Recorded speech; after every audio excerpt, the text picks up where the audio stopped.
This is one of these stories that in the end are slightly heartbreaking. When a location has obtained such an infamous reputation, it is easy to forget that the same location also had a past. A past that is far less sinister than its impending future. The Malvern Manor was built in the 1800s. The building was a family-owned hotel that did extremely well at the time. For only $2, you would have the pleasure of a delicious meal and a good night's sleep. Being in a close proximity of the railroad, the manor flourished from the constant stream of patrons looking for a place to sleep. Unfortunately, the railroad, being the manor's blessing, would eventually become its curse. With the population of automobiles on the rise, the hotel was forced to close its doors. Having been purchased to become transformed into a convalescent home, the manor not only closed its doors as a hotel, it also closed its doors to any uplifting feelings associated with the highly regarded hotel. The now home housed patients with conditions ranging from alcoholics to schizophrenics. The care in the facility was known to be subpar, and many patients were in a constant state of fear, having to live in the same areas as the more afflicted patients. After eventually closing its doors, it seems as if the negative residue from years of physical and mental torment has embedded itself directly into the building. Multiple accounts of paranormal activity have been reported at the location, one in particular a former patient named Grace. Grace lived her life as a schizophrenic patient with multiple personalities disorder. Grace would also spend most of her life inside the walls of the Malvern Manor. Grace would oftentimes repeat over and over, "The devil's coming to get me." There have even been witnesses who say Grace's voice would change entirely during these personality shifts. When entering Grace's room, many are met with an overwhelming sensation of being watched. EVP have also been captured in the room on multiple occasions. Grace is not the only spirit who travels the manor's halls. There's also a woman who is allegedly admitted to the home because of her obsession that her husband no longer found her attractive. She spent most of her days standing in front of a mirror, slowly tearing her hair out of her head. People have even reported seeing this woman's apparition in mirrors found throughout the building. So if you're feeling brave and happen to be traveling through Iowa, you should book a night at the Malvern Manor and see if you have your own life-changing experience.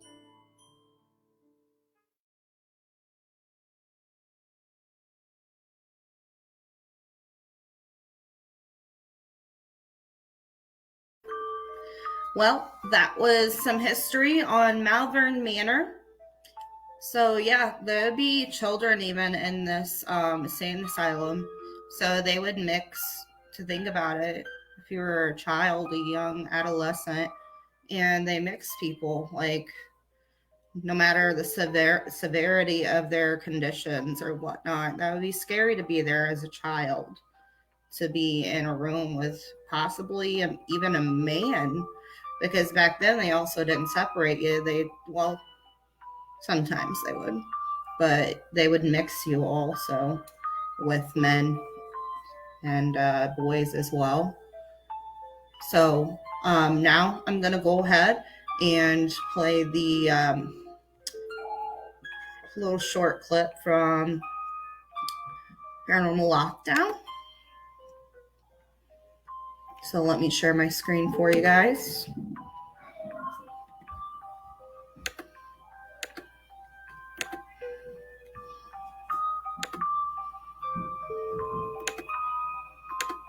All right.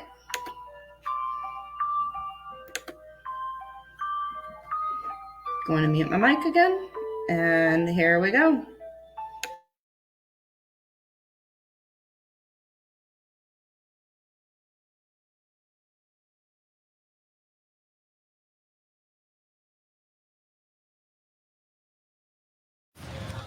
Alex and I have just walked into Malvern Manor.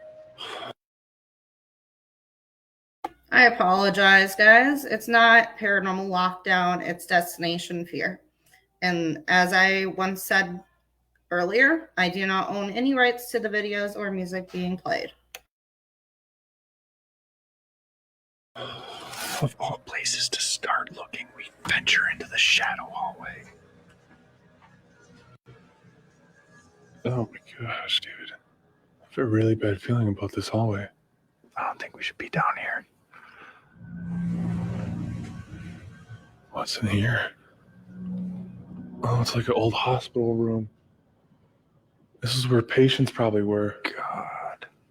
I mean, this is one of the rooms that people see shadow figures darting out of. Should we do an Ovilus session here? All right. Is there anybody here with us? Tanner has a device in his hand that will allow you to talk to us.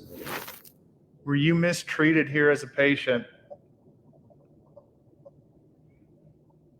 I mean, this being the nursing home, this would be where most of the people died. Like, this is the nursing home, yet people are seeing dark entities darting through the hallways.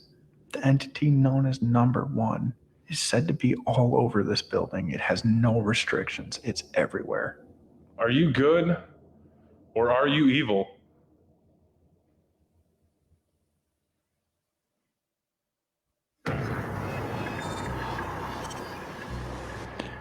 We're not really getting anything on the Ovilus. Should we just keep moving? I just don't feel like we're alone, and I don't think we've been alone this whole entire time. Let's check down this way.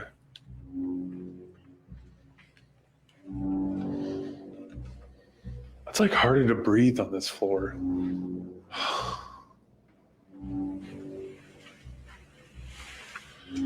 Oh my gosh, look at this room. Oh my God. Is there anyone here with us?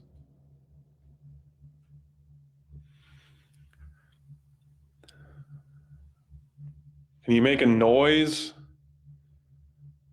Let your presence be known? I just don't like this at all, dude. Let's keep moving. What, dude, what? Dude, the light's on. The light is on, dude. What? The light that we were just in, that is on. Dude, how is that on? It's literally the room we were just in. Hello? Is there someone down there? Holy dude, what? I'm shutting it off. What the hell, dude? Where is it? It doesn't even like. How is it on then? Holy, You have to pull that. are you kidding me right now? What? Something pulled that string, Alex. Benefit of the doubt, this place is known to have weird electrical problems. Like, I don't know if that's paranormal, but that's so freaking weird to me that we're asking questions in here. You're sitting right underneath this light. We walk out, and then all of a sudden it's on. I don't understand that. Dude, Is there someone here? did someone turn this light on?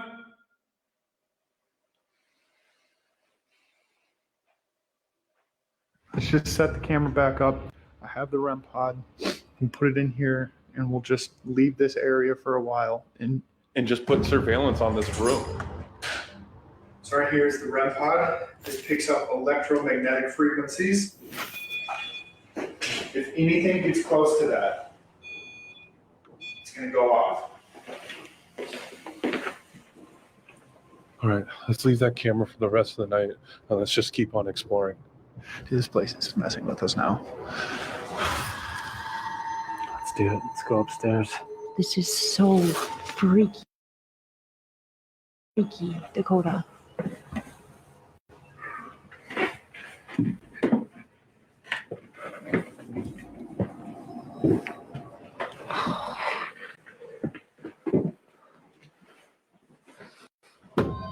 Oh my gosh. So sad. Sad. Oh, these were the kids. Oh, they're so cute.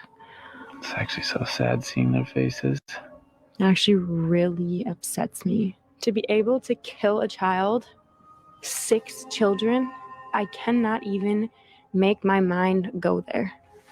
The sad thing is, like, when you're a kid, you You don't know the evils of the world. You don't know that there are sick people out there.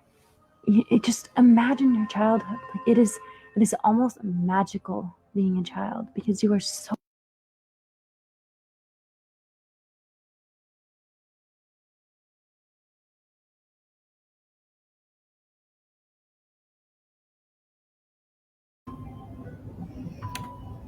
Okay, guys. I stopped it there because that second half is actually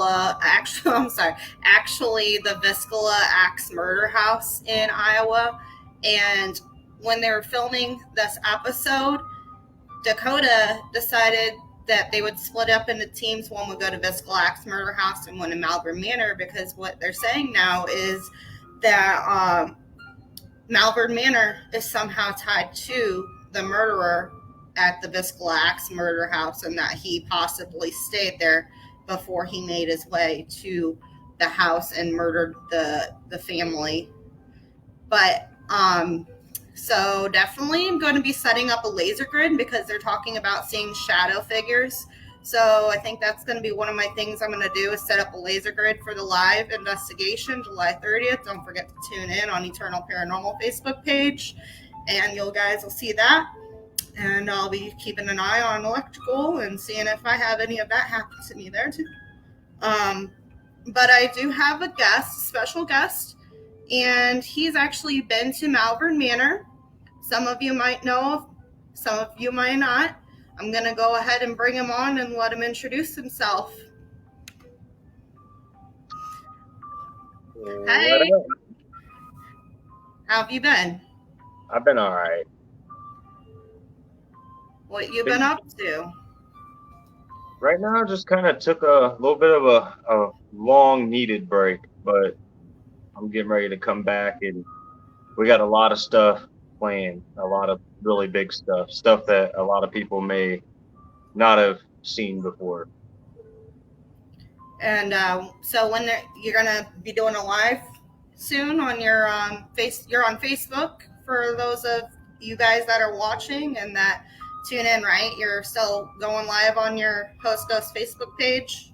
We'll be doing lives for announcements and stuff like that, but we're gonna strictly run a Patreon, and we got a YouTube channel and all kinds of other stuff we're putting together. So okay.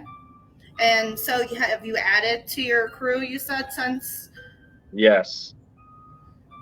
That's awesome. So how many are you? Huh? I just heard a man's voice inside your camera come. It was like a Oh, that was Stella upstairs. She was making weird noises. And I was about to say that was kind of weird. No. So yeah, how many of Host Ghosts are there now then? 7. 7? That's a lot. A lot of great people. I got 2 that's been to Skinwalker Ranch in Utah. Really? Yeah. Really great people. They're twins, believe it or not. That's they really have to have a lot of clearance to get onto Skinwalker Ranch, so they must have some really big ties. Yeah. Brandon People owns it. Good people. I'm not gonna say their name. We're gonna announce everybody here soon. There's just a big countdown that's getting ready to happen, and yeah, when people find out who we have on board, it's gonna be epic. So when's the date? I cannot say yet. Oh, okay. Everything's still in the works. Okay.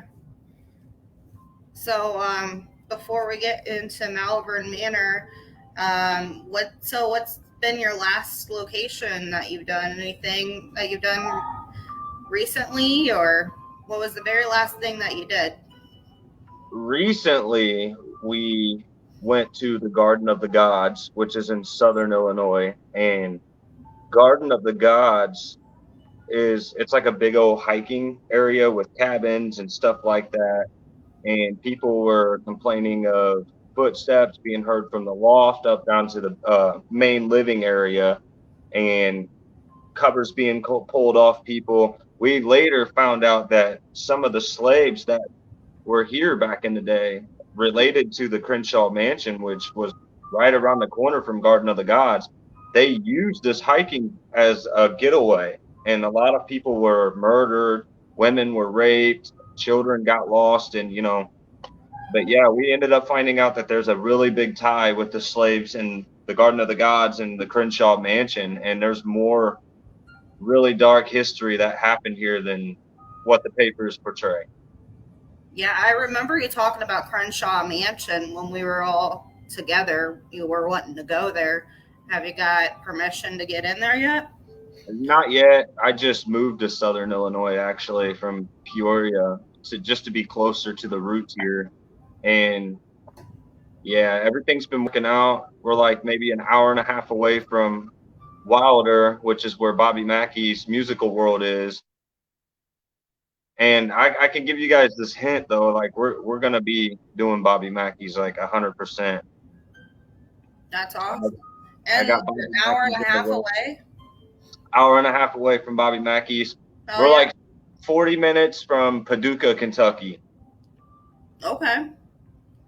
That's exciting. That's super exciting. So, Malvern Manor. You've been to Malvern Manor, and when was that you went to Malvern Manor? What kind of things did you experience? What methods did you use to interact with the spirits there? And any information besides what was shown on the videos that you know about Malvern Manor with some history behind it.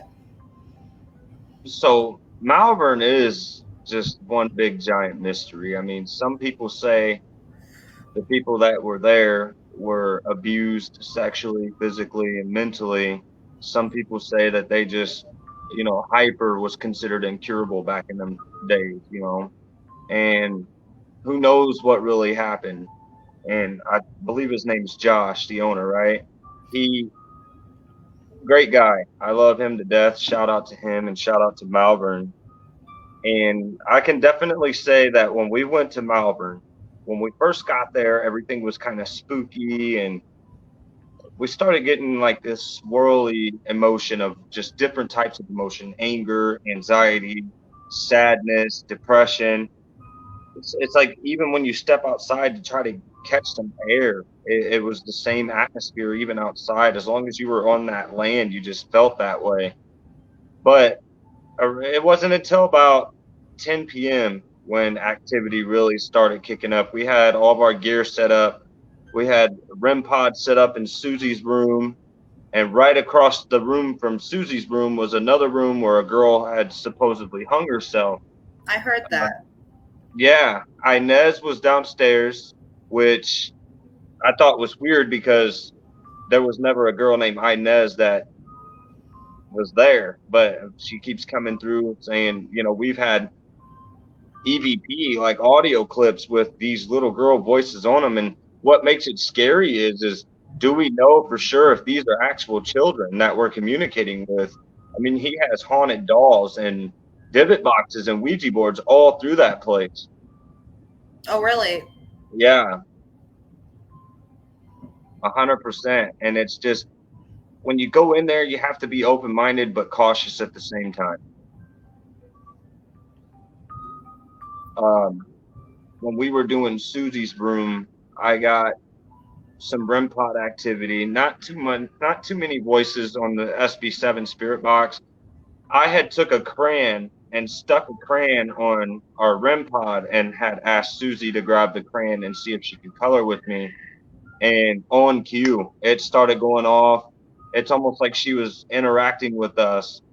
And across the hall that's where all the negative stuff happened, where the girl supposedly hung herself. I'm not sure how that is, like factual, but that's where all the negative stuff really started taking off. After we left Susie's room, went across the hall, we had a bunch of voices come through. We later found out that there are dolls in that room across from Susie's room. There are dolls in that room that came from Villisca Axe Murder House. No way.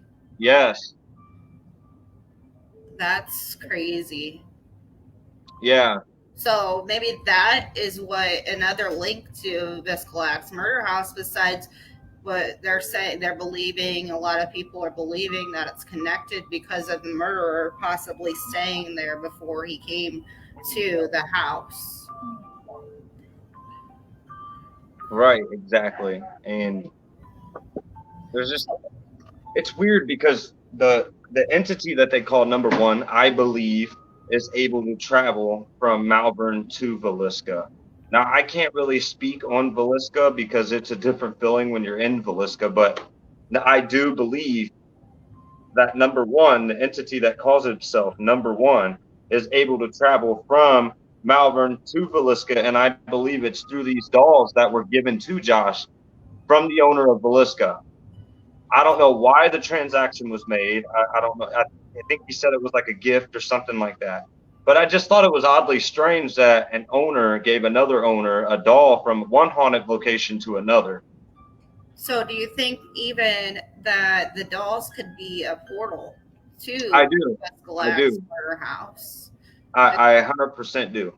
Because there has to be some kind of way for them to travel, and spirits travel through these portals, and we know that. You know that.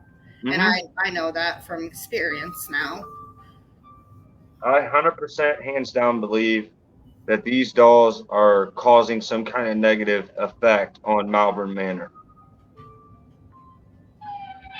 Do you, okay, so you were saying that you guys were getting voices in that room. What were you using when you were getting voices? We was using PSB7 Spirit Box. We had the PSB11, and I believe Mark at the time had the Zoom audio mics we were using. And not just that equipment, our camera itself was capturing voices, our video cameras, and we didn't know about this until later we reviewed the footage, and we were just mind blown by what we were hearing. That is freaking awesome, dude, because when I just went to Missouri State Penn, I had that happen to me for the very first time. I was in the gas chamber, and I sat the tape recorder down in the gas chamber seat, and I walked out of the gas chamber. And before I even asked the first question, you hear a voice come through, and it was a sentence. I still cannot make out what it is, but it is on my YouTube video. And that came through on my video camera. It did not come through on my tape recorder. It was freaking insane.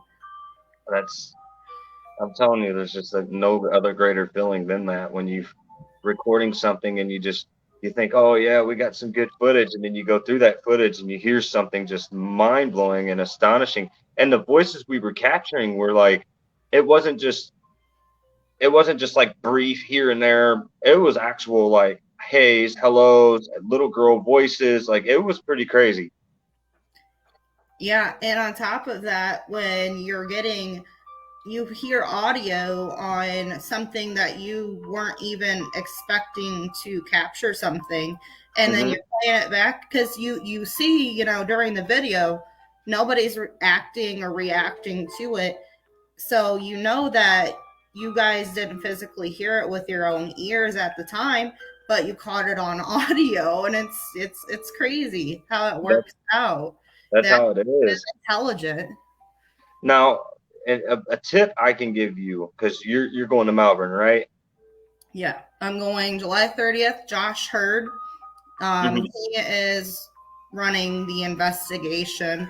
So it's going Okay. to be a group of people that paid for this event. It's going to be an overnight. I actually have to leave at 1 in the morning, which sucks, but it starts at like 6 or 7.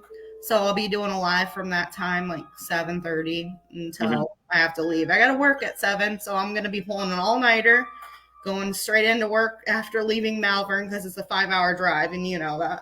I understand. I'm a CNA right now, and I work third shift, and it's just, yeah, I still go ghost hunting and stuff like that, and it's actually perfect because my day starts at night. But Yeah. I could give you a tip. If you're investigating Malvern and you wish to communicate with the children that are there, I suggest having somebody taunt number one downstairs or away from the upstairs as much as possible, because from what we experienced, we communicated with the children, and it just seems like every time number one was around or his presence was manifested, they would stop talking. There was even a point when the SB7 came through, it was a girl's voice saying he's coming. Ever since then, all the activity with the children stopped, and just you got that really cold negative chill that just overwhelmed everybody. There was even a point in time where I became angry and frustrated with my team members that were there, and not just me. They were affected all in their own way. So it sounds like I'm going to have to put my foot down to number one and tell me he needs to back off of these other spirits that are trying to communicate if they do. Yeah. Absolutely no problem squaring up with the spirit. Bring it on. No, I'm just kidding. I'll bring the spiritual badassness. After experiencing Malvern, I 100% believe Josh's story of what he said about a paranormal investigator that went in there solo and was levitated in the hallway, literally picked up, levitated, and he's a big guy. I believe that because the energy that number one puts off is astonishing. Like it makes you feel anxiety, angry. It's overwhelming. So do you think number one needs to be a patient, or is he a shadow person? Because some shadow people have a negative energy to them, or what do you think? What do you think it is, or what number one is? My opinion on number one is I believe it's kind of like Velisca and any other place that you go to.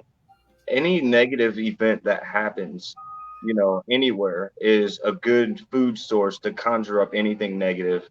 I mean, whether it be a shadow figure or it could be a former person that used to work there that abused the children.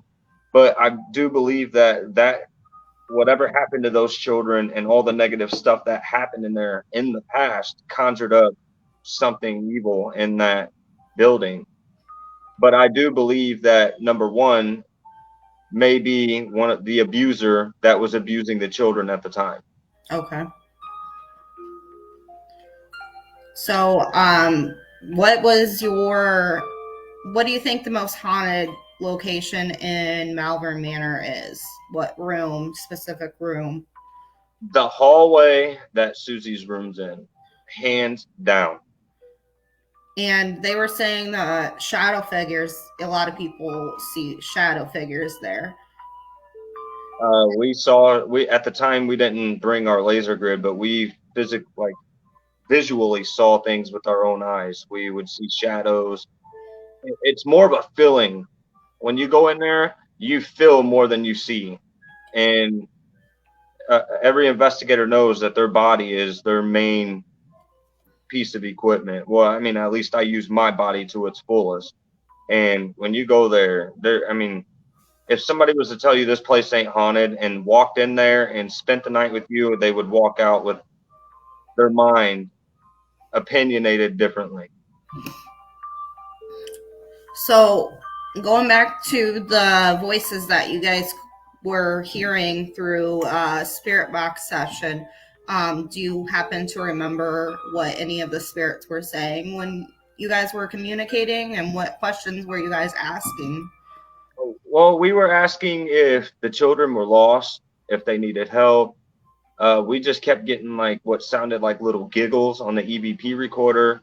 It was almost like we were being taunted, but in a funny way. But soon as number one came around, we kept getting mine come through, mine, like he was claiming it was his territory. We've had dark laughs, like kind of negative laugh or grunt. At one point he even challenged Zach Bacchus, and Zach was starting to have a little bit of blood come out of his eye. I just remembered that. It was actually on the video that we had made. His eye was all red and irritated. It was almost like it punched Zach in the face. Wow. And you guys, Zach, so I'm assuming he felt intimidated because of how big Zach is. Yeah. I remember the time that Zach was affected at the in the garage that we went to, where that person hung themselves at. Mm-hmm. Now, this is another investigation that, for those of you that are watching, that me and Nathan we did together when we were a team together. Um, but yeah, that just brought back memories to that time. And I took my selenite wand to him and was trying to cleanse his aura around him, and even tried to have him hold on to it. And something irritated him when I handed it to him. Mm-hmm. And yes, Zach is a big dude. So Zach would be the most intimidating person to try, like if a spirit was to go after anybody, and they would see probably Zach as the biggest threat because of how big he is. And not big as in wide, but big as in tall. We would literally call him Sasquatch. Mm-hmm. But yeah, I can tell you a little bit about what we got coming up, our first investigation coming back. Go ahead. There were recent reports in Enfield, Illinois, of people seeing this creature. And after I talked to one of the eyewitnesses, they didn't describe it as a creature. They describe it as an entity. It was kind of see-through-ish. And everybody's calling it the Enfield monster has returned. So we're spending 3 days in Enfield, Illinois woods where it was sighted. And we have deer cams that are going to be going live. It's going to be a big 3-day event. So, I mean, if everybody's interested in that, Alisha, you can tune in and watch it. Illinois State Sheriff is going to be involved in talking on his witness. He witnessed it himself. And yeah, I honestly believe that they're shapeshifters. You have to remember, at one time, all this land belonged to natives. Actually, Enfield, that name just sparked something in my thoughts.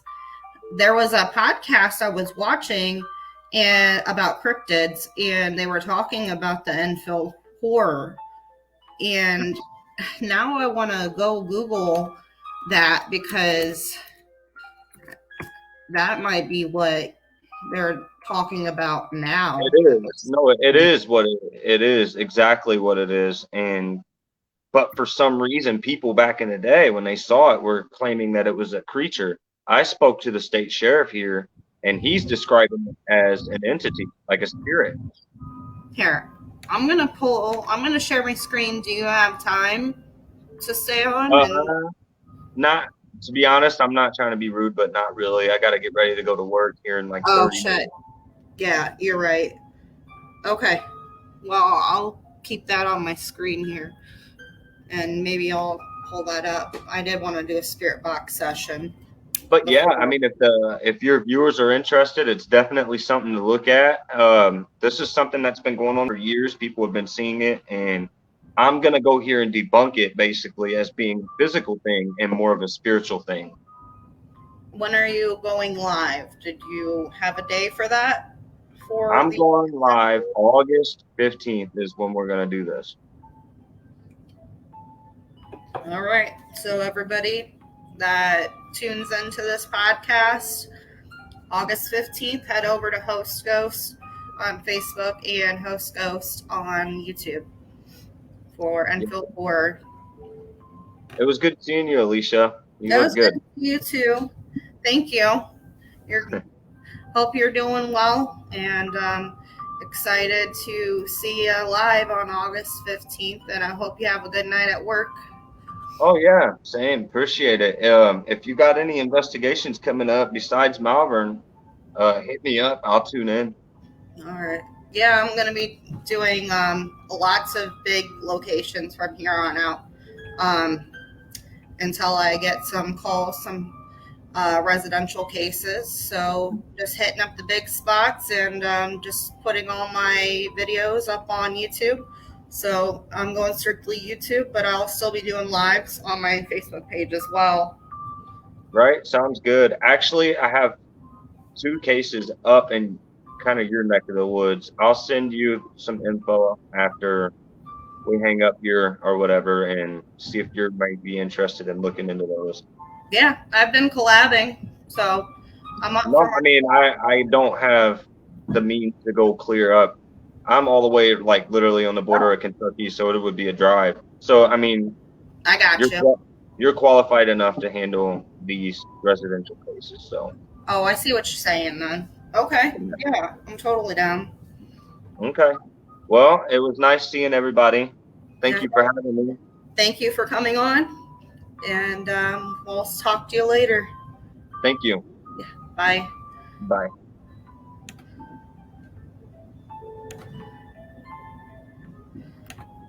Hi, Laura. How are you?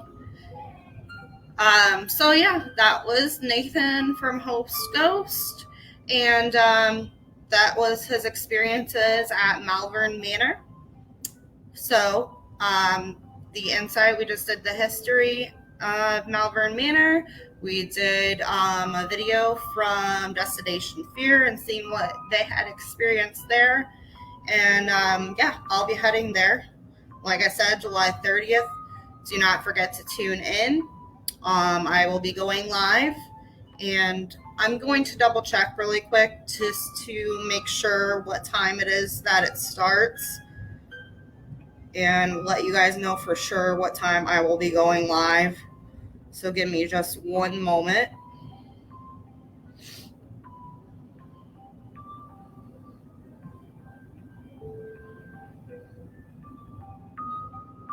Okay, so it starts at 7 p.m. on Saturday, July 30th. And so I'm going to say about 7:30 p.m. Central Standard Time. I'll be going live on my Facebook page for Malvern Manor. So yeah, there's your ETA. And I did want to look up the Enfield horror because Nathan had brought up his investigation that he's going to be doing, and I wanted to read it over with you guys. So let me share a screen of what I found, because I remember another person, like I said, they had a podcast and they were talking about cryptids, and Enfield horror came up in the discussion.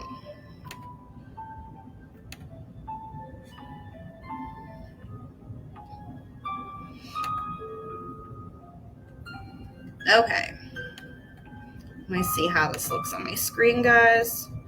It's looking pretty good. Okay. So I'm going to read this over really quick, and then we're going to do a spirit box session. So the Enfield monster refers to reports of an unidentified creature around Enfield, Illinois, in the United States in April 1973. The reports were covered by the news media at the time, with some suggesting they may have been caused by a wild ape or escaped kangaroo. Used as a case study for a paper on social contagion in 1978, sociologists cite the episode as an example of collective behavior where a group or crowd can be affected by the spread of group emotions such as panics, hysteria, collective visions, and extreme instances of suggestibility. Here's the reports. At about 10 p.m. on the night of April 25th, 1973, Henry McDaniel heard a scratching sound at his front door. He looked out and saw something that he thought might be a bear. Taking a gun and flashlight, he headed outside into a strong wind and saw a creature between two rose bushes. He later said it had 3 legs on it, a short body, 2 little short arms, and 2 pink eyes as big as flashlights. It stood 4.5 feet tall and was grayish colored. He added later that it almost almost a human body. McDaniel fired 4 shots at the creature, 1 shot hitting it and causing it to make a hiss, much like a wildcat, before fleeing towards a nearby railway embankment, covering 50 feet in 3 jumps. McDaniel called the local authorities, who discovered footprints in soft earth near the house, which McDaniel described as dog-like in shape with 6 toe pads. The police considered McDaniel to be rational and sober in his reporting of the incident. In a later press interview, McDaniel said, "If they do find it, they will find more than one, and they won't be from this planet. I can tell you that." Investigators interviewing nearby residents were told that Greg Garrett, a 10-year-old neighbor of McDaniel, claimed to have encountered this creature half an hour before McDaniel did, and that the creature had stepped on his feet, tearing his tennis shoes to shreds. The boy later told Western Illinois University researchers that this report was a hoax to tease Mr. M and have fun with an out-of-town newsman. 2 weeks later, on May 6, McDaniel called the radio station WWKI, claiming to have seen the creature again at 3 in the morning. It was negotiating the trestles of the railroad tracks near his home. And McDaniel said, "I saw something moving out on the railroad track, and there it stood." Excuse me. "I didn't shoot at it or anything. It stared on down the railroad track. It wasn't in a hurry or anything." A search party included WWKI's news director, Rick Rainbow, explored the area later that day and reported observing an ape-like creature standing in an abandoned building near McDaniel's house. They claimed to have made a recording of the creature's cries and fired a shot at it before it fled. Cryptozoologist Lauren Coleman investigated the case and the sound recording. Just give me 1 second. I'm going to have to take a drink, guys. My throat's getting dry. 2 days later, a day after McDaniel was interviewed on local radio, the local press reported the police were called in to investigate reports of gunfire and arrested 5 young men from out of town who had come to Enfield in order to photograph the creature. Carrying shotguns and rifles for protection, the men having claimed to have sighted the creature. The White County Sheriff dismissed reports of this as a monster hunting expedition as an exaggeration, saying that the men were just out drinking and raising hell. Mentioning the monster only briefly during questioning, the men were charged with hunting violations. Sorry, my nose is runny. So, that sounds like a typical sheriff's department or the government trying to cover up something that's really real, because they don't want to have mass hysteria that people would freak out because now there's this creature on the loose and people don't know what the hell it is, or it might attack them, they're thinking. Just like about aliens. You know, the government has been trying to cover it up for many, many years. But they're finally coming out about it because there's no hiding it anymore. Because people have been talking about it. There's been multiple sightings over the years. And there's no denying it anymore. There's even evidence of alien craft now. Skinwalker Ranch, they are exposing the truth behind these sightings and alien life. And other other planets. On top of that, portals.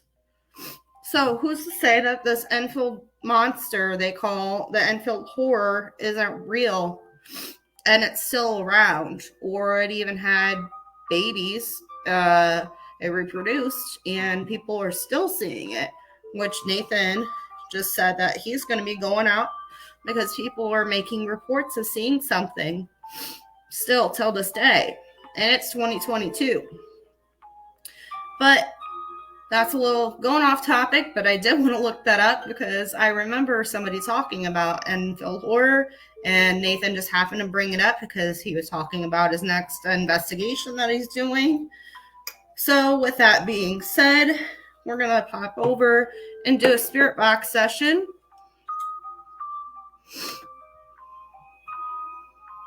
Yep. They don't want people to freak out. I'm excited. I really hope that you enjoy it as much as I do and are able to tune in that night.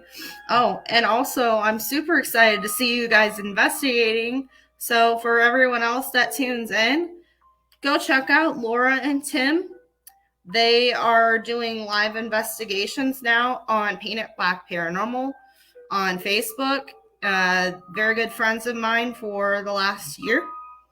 And now they're doing their own thing. So they've supported me as long as I can remember, since day one. And definitely going to be supporting them back because they are good friends and they're amazing people. So yeah, I'm super excited for you, Laura, and I can't wait to see more from you guys. And if you ever want to come on and do a podcast with me, let me know, you and Tim. I think we've talked about it before, actually. It's been a while. All right. I'm going to turn the music ambiance off and do a spirit box session.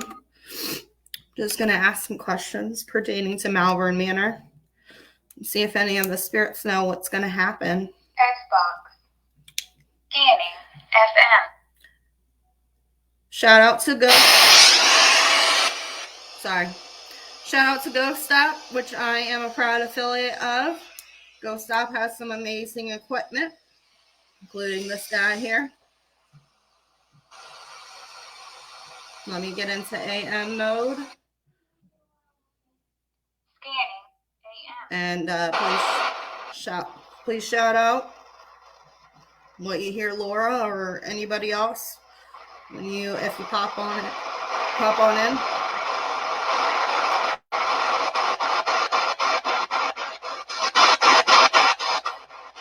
Let me know if this sounds okay. It's weird noise coming through. Can you hear that okay, Laura? Does that sound okay?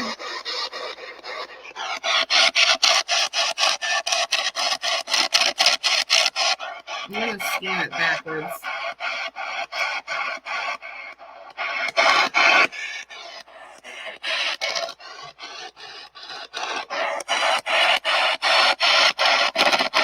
Okay, spirits, can you tell me anybody who is without their body that is here with me right now? I'm going to Malvern Manor in Malvern, Iowa. Do you know who I'm going to come into contact with when I'm there? Can you tell me a name? Tell me what's going to happen. Can you tell me what's going to happen there? Do you know what's going to happen there?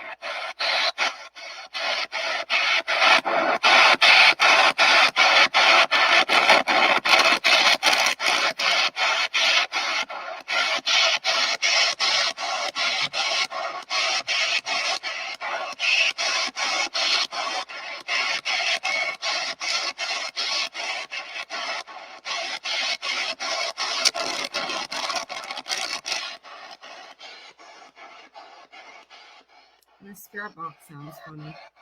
I'm going to try scanning a different direction.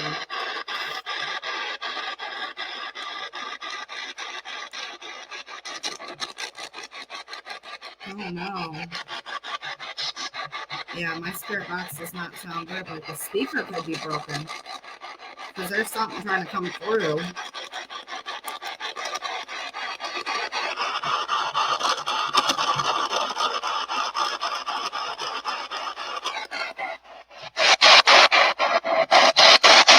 Hello? Is anybody here?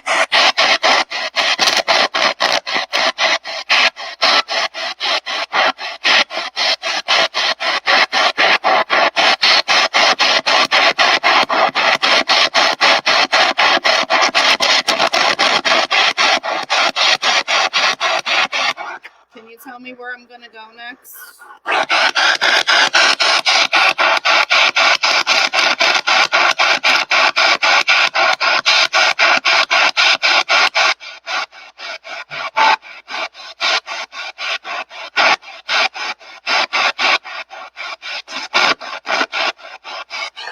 What's the name of the location I'm going to investigate at July 30th?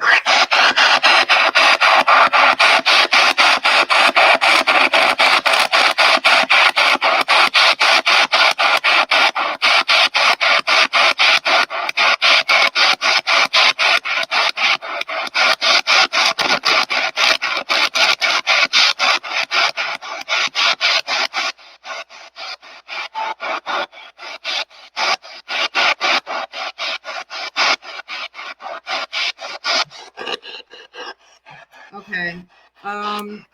Yeah, sounds like my speaker is broken because it gets really loud when a spirit comes through, a voice comes through, it gets super loud. And in those moments that something is more than likely sounding like it's trying to come through, something's wrong with my speaker. It sounds, I don't know, something's wrong with it. So I'm gonna have to get a new spirit box now, which really sucks. So hopefully I can get that before Malvern Manor. Yeah, that's not good.